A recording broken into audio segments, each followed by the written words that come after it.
President Donald Trump made a surprise announcement today about nuclear testing moments before meeting with Chinese President Xi for the first time in 6 years. The two met in South Korea, hoping to ease tensions in the trade war between the world's two largest economies.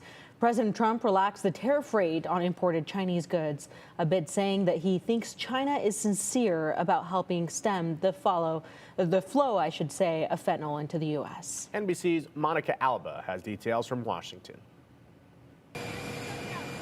Returning home, President Trump calling his Asia trip a big success that culminated with his high-stakes meeting with Chinese President Xi Jinping. So on the scale from 0 to 10, with 10 being the best, I would say the meeting was a 12. But just before the meeting, the president ordered the Pentagon to immediately start testing nuclear weapons for the first time in 30 years.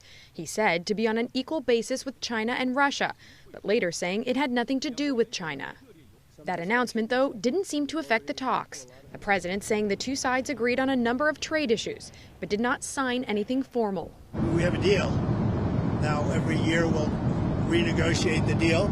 And in that deal, the president says China agreed to hold off on export controls on rare earth minerals for a year.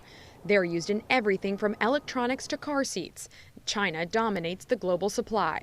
Another tense topic, fentanyl. Trump says Xi agreed to do more to stop the flow of chemicals used to make the drug from coming into the U.S.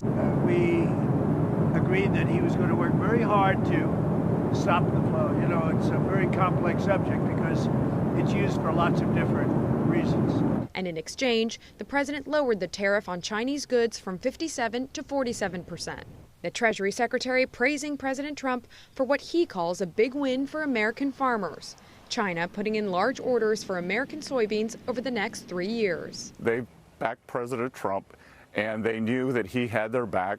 Democrats say not so fast. China is still buying fewer soybeans this year from the U.S. than before China's trade war. How is that a win for soybean farmers? While Congress has been at an impasse over the government shutdown, Democrats and Republicans did come together in a rare gesture of bipartisanship and voted to block President Trump's global tariffs and restore congressional authority over trade. 4 Republicans joined Democrats to pass the measure, though it's not expected to go to the House. Monica Alba, NBC News, Washington.